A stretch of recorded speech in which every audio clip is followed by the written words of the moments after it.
right. Good morning, everyone.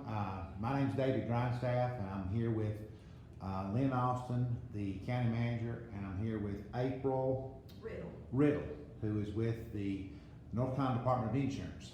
And what we're doing here is kind of give you some information that can help deal with this flood that we've had here in Yancey County. And this information, can't stress it enough.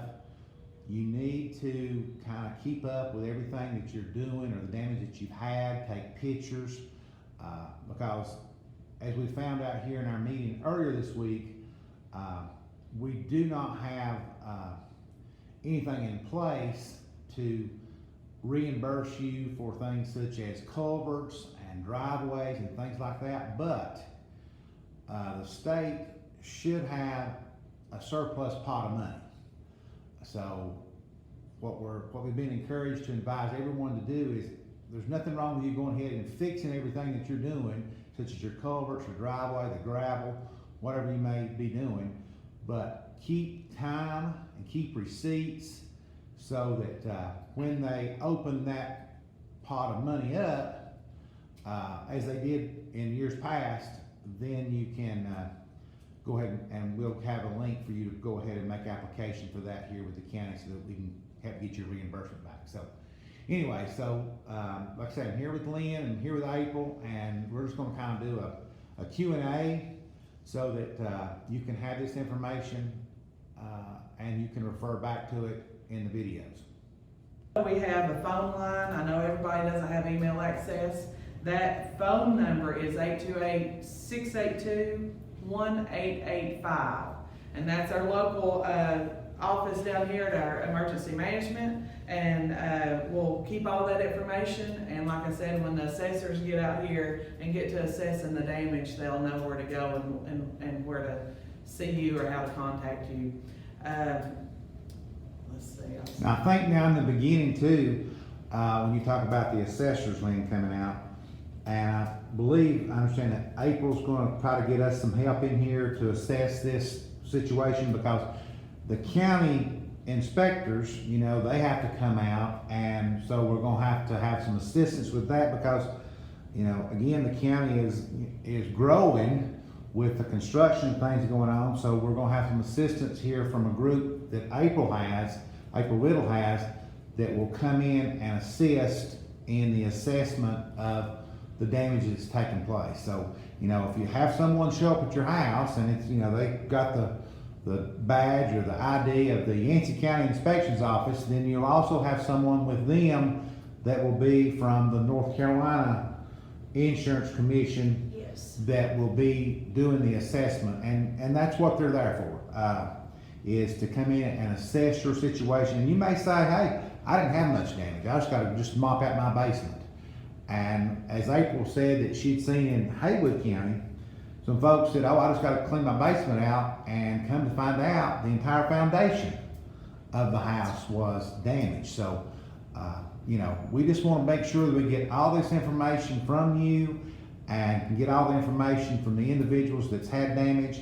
Again, telling you to go ahead and do what you need to be doing. We're just trying to get this thing in place so that we can get you reimbursed back from the state and get things taken care of, okay? So guys, we've got to get to a certain limit of damage before our relief will kick in.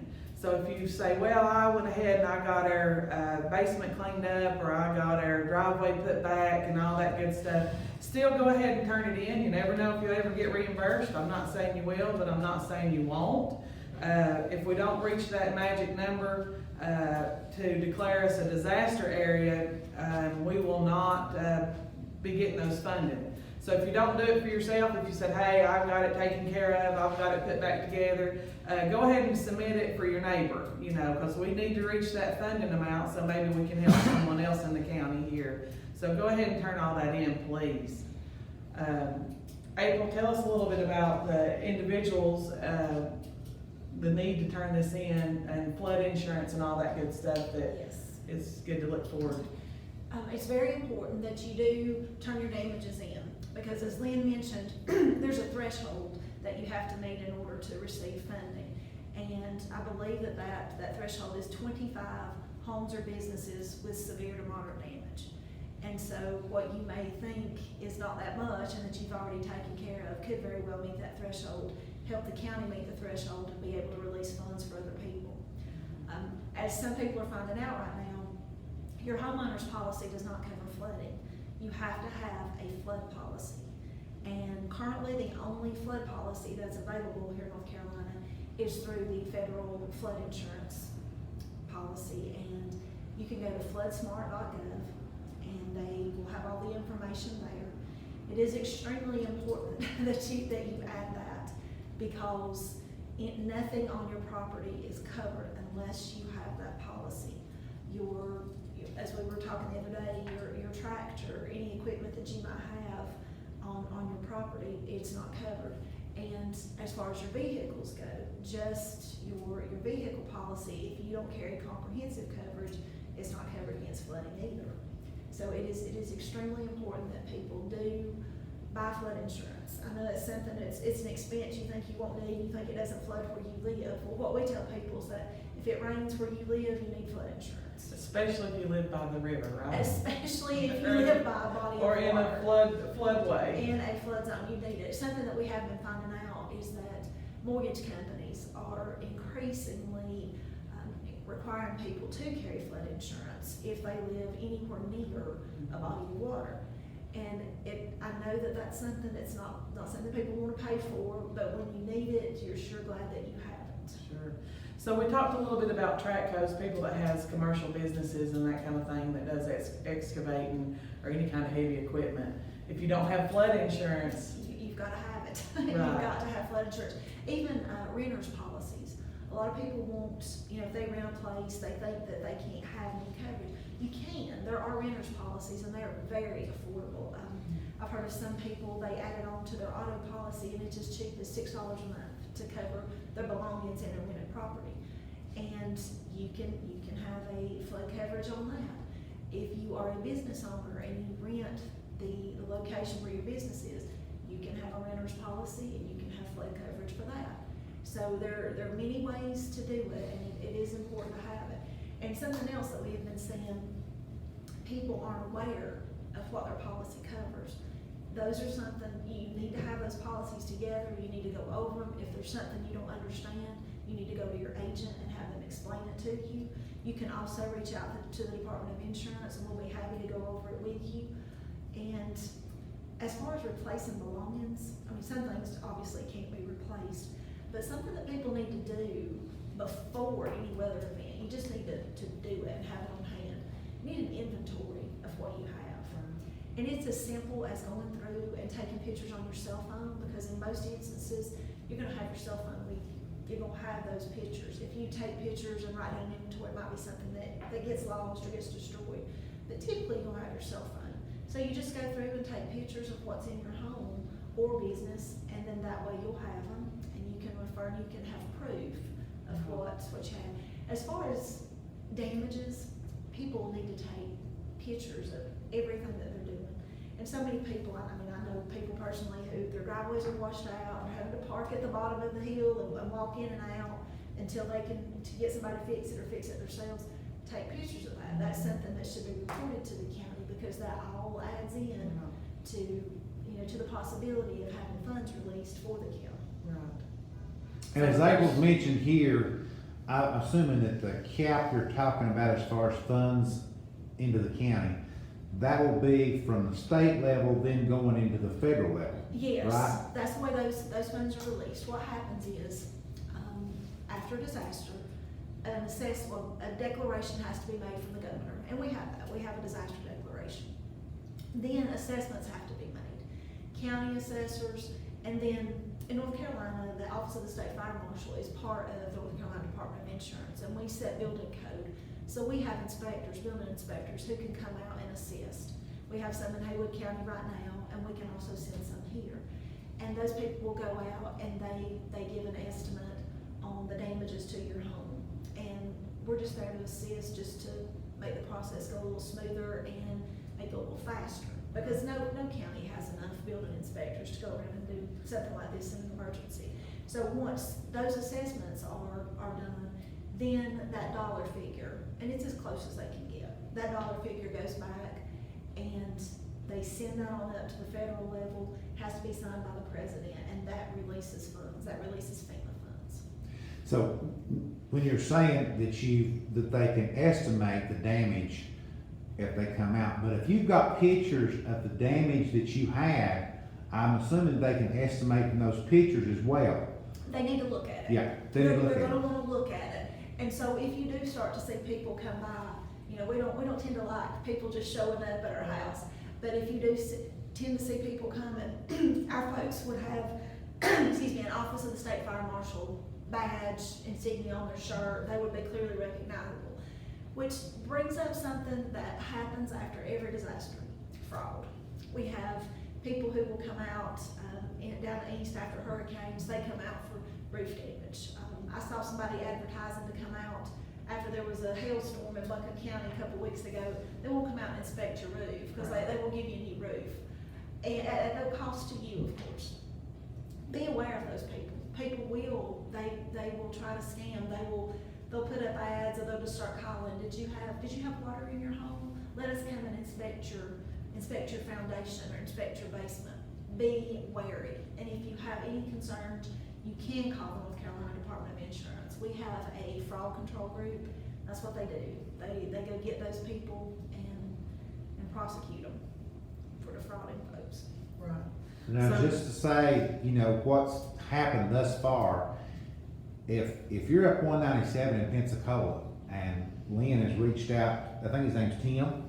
Yes, Tim Anderson. Tim Anderson. From DOT. Yep, from DOT. Very responsive to us. And I think right now they're in the process of completing a low water bridge. Yes. There to go from the Pensacola side into Barnesville. So, you know, again, we want to be ahead of this thing, for the citizens of Yancey County and for the county. I mean, we know we've got some park damage and campground damage and things like that, but the most relevant thing is the damage that you citizens as individuals has had. So if you can just, again, work with us and get us that information, those numbers, those hours, whatever you've had to spend and do, just keep it on paper. I mean, you know, you don't have to have a receipt for based how many hours you worked on. Just say, hey, I started at 6 a.m. and I got done at 3 o'clock and I've done that 6 days a week. So that we have some kind of idea of what your cost has been thus far involvement in. Now, again, as April said, there's gonna be damage that you're gonna think that, though I didn't have anything damaged. But as it dries up and things like that, you're gonna see some damage that you may not have been aware of in the beginning. So, you know, just kind of get out, inspect your garages, inspect your buildings, things like that, and just check everything, and check your neighbor out. You know, this is a time when, you know, neighbors should be neighbors. So, But guys, nothing's too big, nothing's too small. Just be sure and get that in. And if you don't do it for yourself, do it for your neighbors around you, that your damage may help push us over into that threshold that we need to be at to get these folks some help, including yourself, hopefully. But I know a lot of folks are saying, you know, I don't need it, but maybe I should turn it in for my neighbor. Exactly, turn it in for somebody else that maybe can't afford to fix their driveway.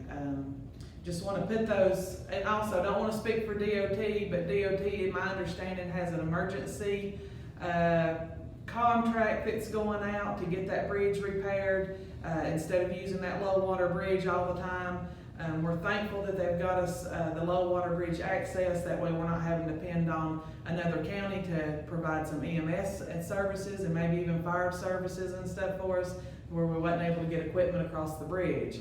So DOT has tried to get that emergency contract in place to where we can get that bridge fixed as soon as possible. So just hang on, it's coming. I know it's frustrating, but just hang on there with us and report every bit of damage you have, guys. And call us, you know, call this number, that's 682-1885, and turn in all of your pictures and all that receipts and everything to us through the website, or you can even mail it here to our office and we'll get it to Jeff Howe, our emergency management coordinator. And our address is 110 Town Square, room 11, Burnsville, NC, of course, 28714. But hang on. on, guys, helps are coming, hopefully. We just gotta get all our assessments done and see where we land on our figure. But go ahead and get the building inspectors to come out and look at your house if you think it's structurally damaged. But go through that number to do it, that 682-1885. And we'll also have the Department of Insurance, they're teaming up with us, and we're gracious for that. They're very gracious for doing that, because we need to have 2 building inspectors in the county. And with all the new building and new construction that continues every day, it's hard to get ahead enough on those sometimes to go back and do the disaster stuff that's extra burden. So we thank you guys for that. Absolutely, that's why we're here. People can also reach out to the North Carolina Department of Insurance. We have a toll-free number. It's 1-855-408-1212. And there's assistance there as far as your policies, and we'll be happy to go over those with you if you just call. So we're here to help, guys. Don't hesitate to call. All right, I think that's pretty much covered everything. And again, like I say, Lynn's give a phone number there. If you have any questions whatsoever, please reach out to that number there. And I think that's the emergency management number here in the county. It's the number we set up just directly for this disaster. Just for this disaster We here. also had some extra numbers like that during this COVID, you know. But this number is just for this disaster, Yeah. for this tropical storm Fred. So, and again, anyone that's coming out there to your house, they're gonna have, you know, the protection and the mask and all that type of stuff, so that you don't have to be fearful for them coming, you know. And they all do the social distance as they should be, but, you know, if they show up, someone's called them, whether it be you or your family or your friends or your neighbors, just work with them and let's see if we can't get this place put back together the way it should be. And, you know, if you, like I say, if you have any questions whatsoever, please just call that number. All right, and I think that's it. Thanks, guys.